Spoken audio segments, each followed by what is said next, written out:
Sungguh-sungguh Allah sangat ridho ketika seorang hamba itu makan ketika sesuap nasi dia muji Allah, ketika minum seteguk nasi dia muji Allah. Itu kalau orang diridhoni Allah itu wali betul. Itu untuk jadi wali itu gampang, kamu makan ridho, kamu nginjak buminya Allah ridho seneng, kamu hidup keseharian aman seneng. Nah ini supaya sampean kita semua ngaji betapa panduan Rasulullah untuk menggapai ridho Allah itu banyak yang keseharian sekali. Saking kesehariannya banyak dalam hadis dan itu sahih. Nabi menyebut hal-hal yang keseharian. Hatta ma tas'alu fi fimra'atika, kamu punya uang kemudian istri kamu bisa makan itu ibadah. Bahkan sebagian ibadah itu dicontohkan Nabi yang akhirnya diprotes sahabat. Yaitu wa fi buti ahadikum sedekah, kamu menggauli istri kamu itu ya sedekah. Sampai sahabat bilang yang benar ya Rasulullah. Ayati ahaduna syahwatahu wa huwa lahu ajrun. Masa urusan biologis, urusan syahwat kemudian dia dapat pahala. Nabi menjawab, alaysa law wada'aha fi haramin akana alaihi wisrun. Bagaimana kalau dia meletakkan ke yang tidak benar itu kan dosa. Nah, hal-hal seperti ini yang saya ingin teman-teman semua saya juga agak ingin ngaji demi Anda juga agak ingin. Itu dosa sekali ngaji kok pesanan kelompok tertentu itu enggak boleh. Islam itu untuk semua. Jadi ya cuma karena di depan saya jenengan ya seakan-akan jenengan korbannya. Itu ada ilmunya dalam usul fikih itu. Jadi orang itu harus ngaji usul fikih. Nama yang disebut, mungkin Mas Sufyan masih ingat zaman ngaji usul fikih. Nama yang disebut itu tidak jaminan sebagai prioritas perintah. Jadi misalnya gini, kebetulan yang di depan Nabi itu Abu Dzar. Nabi ya bilang, ya Abu Dzarin ini uhibbuka misalnya, atau ya Mu'ad ini uhibbuka, atau ya Abu Hurairah ini uhibbuka misalnya. Banyaklah riwayat yang Nabi nyebut ya Abu Dzarin, ya Mu'ad, ya Abu Hurairah. Kemudian misalnya Nabi meneruskan khitab, ini uhibbuka, saya mencintai kamu, fakul dubur sholatin, atau sebagian riwayat disebut fala tada'anna dubura kulli sholatin, Allahumma inni ala dzikrika wa syukrika wa husni ibadatik. Saya mencintai kamu, siapa saja, Mu'ad bisa, Abu Dzar bisa siapa. Saya mencintai kamu, mohon kalau habis sholat kamu jangan lupa wiridan Allahumma a'inni ala dzikrika wa syukrika wa husni ibadatik. Ya Allah, tolong kami permudah supaya mudah ingat engkau. Anda tidak bisa mentang-mentang, wong nama saya Parmin, nama saya Purnomo, itu yang diperintahkan Mu'ad misalnya. Jadi yang disebut satu, tapi khitab itu untuk siapa saja. Saya teruskan. Jadi saya mohon semua kita melakukan kebaikan itu, kalau dalam kaidah fikih disebut al-yakin la yuzalu bisyak. Banyak kebaikan yang kebenarannya itu 100%. Tidak punya efek samping ke pihak lain, ke kelompok lain, ke komunitas lain. Yaitu tadi misalnya Anda makan, dan itu murah sekali, hanya butuh satu piring. Setiap punyaan kamu muji Allah, setiap minum kamu muji Allah. Itu redaksinya Rasulullah SAW disebut, Allah sangat ridho ketika seorang hamba makan, kemudian dia memuji Allah. Atau minum, kemudian dia muji Allah. Logikanya gampang, negara seperti ini yang kamu harapkan bentuknya kayak apa, mertua, ipar, komunitas, tetangga, itu nyata terjadi itu kan belum pasti. Sementara yang mesti terjadi adalah kamu butuh makan, kalau tidak mati. Butuh minum, kalau tidak mati. Butuh bumi yang nyaman ditempati, kalau tidak kita juga mati. Sebab itu Allah kalau menyebut nikmatnya itu hal-hal yang keseharian. Alladzi at'amahum min ju'. Allah itu siapa? Allah itu yang menciptakan kamu bisa makan. Tidak berlebihan, Allah itu yang menciptakan kondisi sosial itu ideal. Zaman Nabi itu ya ada orang munafik. Orang-orang pilihan Allah itu juga diuji orang sekelilingnya yang macam-macam. Semua diuji sesuai konteks zaman dan waktu. Nah, tapi ada ibadah-ibadah yang selalu disarankan Nabi. Sampai Nabi itu pernah ditanya, ayul islami khairun ya Rasulullah, Islam terbaik itu gimana? Jawaban Nabi itu unik. It'amu to'am, Islam terbaik itu ya makan-makan, yang santai-santai. Ketika Allah menyebut beberapa kebaikan, falak tahamal aqobah, wa ma adrokan apa? Mal aqobah. Terusannya apa? Fakku raqobah. Terusannya apa? Au it'amun fi yaumin di masubah. Ya, atau acara makan-makan itu juga Islam. Kenapa?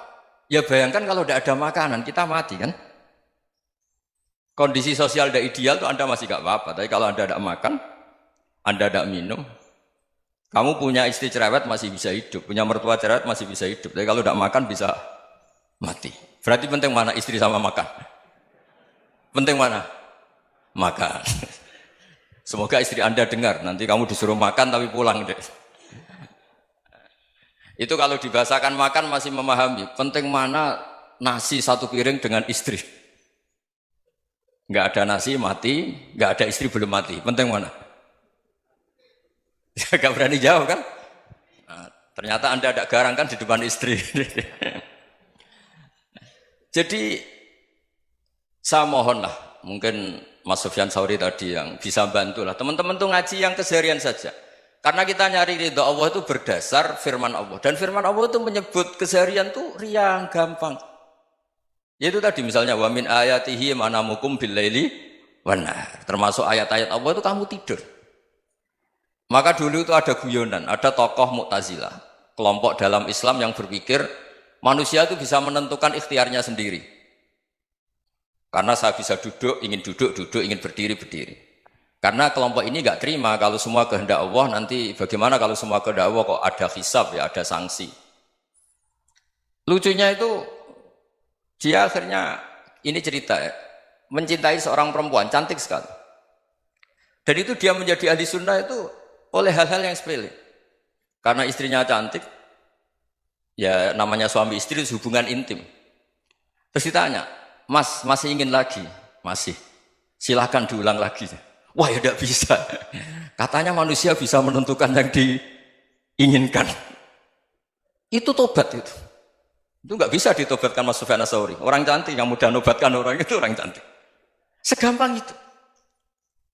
Akhirnya kita tahu, makanya kalau dalam kitab Hikam itu disebut al-aqil mayyakul madza yaf'alu wa hubi wal ghafil mayyakul madza af'al. Orang yang punya akal karena sadar ini wilayah Allah, semua milik Tuhan. Itu dia tiap hari berpikir, besok Allah akan melakukan apa terhadap dunia ini.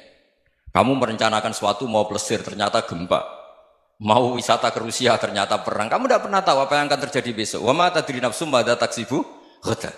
Tapi anda semua kita ini sering punya jadwal permanen. Makanya saya kalau diundang siapa saja, sana takdir. Yang jelas Gus ini acara penting. Ya masih acara penting nak pangeran ngersakno piye? Kok ape dadi pangeran? Kamu kok mau jadi Tuhan? Itu kadang ya kiai.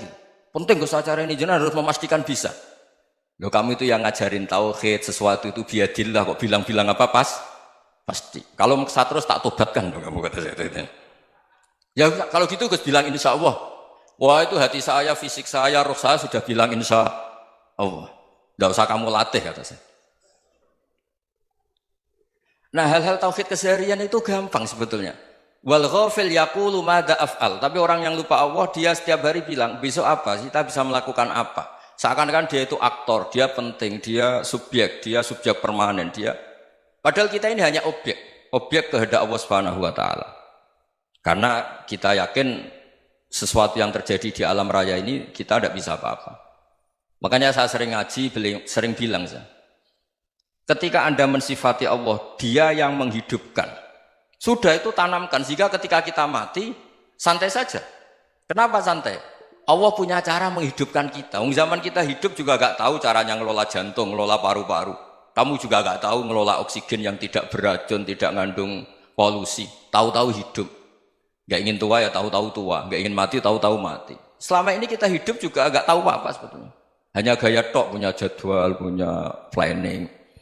Kalau kamu bisa menentukan pilihan Anda, pasti Anda istrinya cantik, 4 neriman semua, qanaah semua. Nyatanya enggak kan? Ada 1 jelek, cerewet. Oh itu kan, nyatanya enggak bisa apa-apa Anda kan? Dan kamu bawa mati lagi. Itu kan istri Anda juga gitu, punya keinginan, punya suami yang ganteng, yang jabat, yang neriman, yang enggak poligami. Ya enggak kesampaian juga. Kalau kita ngitung tingkat kegagalan kita itu gagal terus. Ya kan? Nah, terus ingat Allah, madza yaf'alu wa bi. Orang yang punya akal selalu berpikir Allah itu menghendaki apa terhadap saya. Lalu sama-sama orang melihat orang yang serius, itu kata Anda itu pemikir berat, serius, senang punya tokoh yang merengut karena kamu anggap serius. Tapi sebagian orang anggap orang yang serius itu wong merengut, wong masam, wong muka kok ditekuk. Jadi sama Itu hati, ya muqallibal qulub tsabbit qalbi ala dini. Karena kita nggak tahu cara berpikir kita tentang orang lain, tentang sekeliling kita. Misalnya kita orang baik yang jenis ngurmat fakir miskin. Ada orang bangun masjid mewah itu janggal. Apa artinya masjid mewah kalau banyak orang kelaparan? Tapi kalau yang jenis pendidikan, apa artinya masjid mewah kalau tidak bisa ngaji? Nanti yang jenis infrastruktur, apa artinya ini kalau semuanya punya sudut pandang yang berbeda-beda. Dan Islam mengapresiasi semua kebaikan. Tapi katakan semua kebaikan itu adalah kehendak Allah Subhanahu wa taala. Karena apapun baik Anda itu pakai fasilitas yang diberikan oleh Allah Subhanahu wa taala. Sehingga ini yang disebut kulillah sumadarhum fi khawdihim yal'abun. Ya kembali tadi ke tema-tema bahwa keseharian Anda ini sudah Islami. Saat Anda tidak bisa melakukan apa saja.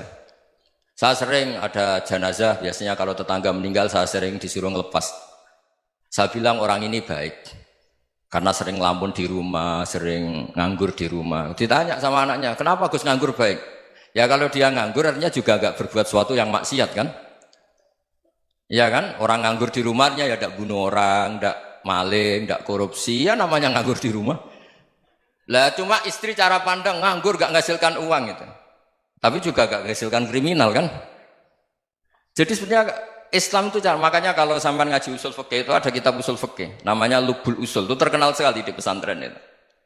Itu kalau ngapresiasi keseharian itu luar biasa. Izma min mubahin illa wa yatahaqqaqu bihi tarku haramimma. Karena keseharian yang mubah saat Anda lakukan itu ada kehebatan yang luar biasa, yaitu meninggalkan haram. Makanya dulu banyak orang-orang alim ketemu temannya itu guyon sampai semalaman. Itu biasanya yang semangat Islam itu kiai kok tidak tahajud, kiai kok tidak witir. Orang yang sedang mapan uangnya banyak, malam itu tidak kelayaban itu sudah luar biasa. Melawan nafsu supaya tidak maksiat itu sudah luar biasa. Supaya lupa guyon sama temannya semalaman sampai subuh. Gejlok-gejlokan ngenang zaman miskin, zaman kuliah nggak jelas, zaman apa. Melihatnya jangan takut tahajud. Seperti ini meninggalkan tahajud, tapi meninggalkannya ini talkul muharramat. Jadi kayak apa hebatnya? Sehingga Imam Ghazali punya riwayat yang agak unik. Hatta takuna ibadatu akhiri hadil ummah iku an-naum. Sehingga suatu saat ibadah terbaik umat ini itu tidur. Itu kan riwayat kontroversi. Ketika Imam Ghazali tanya, kenapa iya? Kenapa kamu mulai keluar dari rumah itu sudah banyak maksiat? Melihat perempuan yang enggak mahram, melihat fenomena. Tapi kalau kamu tidur itu enggak melihat apa-apa. Tapi juga kamu jangan menganggap tidur itu ibadah betul. Saatnya melakukan fardu ain malah masih tidur. Tapi itu sudut pandang yang menjadikan kita Islam itu gampang. Jadi saat Anda tidak bisa aktivitas apa-apa, misalnya ada beberapa orang yang lumpuh. Lumpuh itu memang nggak bisa Jumatan, nggak bisa ibadah, tapi dia juga nggak bisa maksiat. Tidur itu memang Anda saat itu tidak bisa tahajud, tidak bisa witir, tapi saat itu ada zina, ada maling, tidak gosipkan orang, tidak bully orang, tidak menanamkan kebencian, tidak hasud. Sehingga tidur menurut Allah Ta'ala wa min ayatihi manamukum billaili apa? Wan-nahar. Karena di tidur itu selain ada unsur istirahat, jaga kestamina, juga ada unsur meninggalkan beberapa keburukan. Nah saya mohon ibadah yang keseharian ini kita jaga. Supaya kita semua baca ayat itu fasih. Fasih itu tertanam di hati. Allah itu siapa? Alladzi at'amahum min ju'i wa amanahum min khauf. Dan Allah kalau cerita di Quran itu anna sababnal ma'a sabba thumma syaqaqnal ardhan wa syaqqa fa ambatna fiha habba wa inaba wa qadba wa zaituna wa nakhla wa hada'iqa hulba. Kamu tahu saya ini siapa kata Allah? Saya ini adalah Tuhan yang menurunkan air, kemudian ada tanaman banyak. Habba wa inaba wa qadba, ada zaitun, ada tin, kalau orang Jawa mungkin ada tela, ada padi, ada mangga, ada pisang. Sudah. Wa inaba wa zaituna wa nakhla wa hada'iqa hulba. Ada perkebunan yang lebat. Tujuannya apa? Mata Allahkum, silahkan kamu pakai, kamu nikmati. Tapi karena kadang kita ini punya ide-ide besar. Tadi untuk syukur saja nunggu punya istri riman, rumah baik, tetangga baik, komunitas baik, semuanya baik baru syukur. Lama-lama nanti ada di surga, syukurnya nunggu surga paling kelas A. Itu sudah ada yang menghuni Rasulullah, kamu nggak boleh di situ. Masa untuk syukur saja? Repotnya Masya Allah. Jadi mohonlah Quran yang kalau Anda hafalkan juz sama itu kan ada ayat-ayat yang kayak tadi. Ya, fal yang dzuril insanu ila ta'ami. Coba lihat Apa yang kamu makan ya? Dari mana? Dan untuk mempertahankan hidup kamu keseharian. Jadi jangan kira ibadah itu harus membentuk komunitas yang versi Anda. Ibadah itu harus yang hal yang mulu-mulu. Kesehariannya Anda alami. Loh ini saya tidak bikin-bikin. Saya ngaji bukan karena berdasar pesanan. Itu ayat yang saya baca kan betul ada ayatnya kan. Fal yang dzuril insanu ila tu'ami anna soba penal ma'ah soba thumma syaqaqnal ardo syaqqa fa ambasna fiha habba wa inaba wa qadba wa zaituna wa nakhla wa hadaika ghulba. Terusannya apa? Mata'al lakum, silakan kamu nikmati. Mata itu silakan kamu nikmati. Ya kayak sampean dikasih hidangan ya makan. Ya sudah makan, habis makan ya minum, habis itu ngantuk ya tidur. Ya sudah normal-normal saja. Kayak apa indahnya Islam? Tapi Anda mencari Islam yang gimana lagi? Nah itu yang diajarkan guru-guru kita, diajarkan sanad kita sampai Wali Songo, sampai Rasulullah SAW. Bahwa pada akhirnya ada jihad, ada perang. Itu dulu memang perang, bukan membunuh, beda. Dulu kita dijajah Belanda ya perang, dan itu normal karena kita dijajah. Jadi ketika orang lain ingin baik sama kita, wa in ahadum minal musyrikin astajaruka ya fajirhu hatta yasma'a kalam Allah. Kalau mereka ingin baik ya kita baik. Makanya ada istilah mustakman, mu'ahad. Kalau mereka ingin damai, berdampingan dengan kemajmukan ya itu yang lebih baik. Karena memang Islam menghormati proses perdamaian. Wa in janahu lis-salmi ya fajnah lah. Kalau ingin damai ya kita harus damai.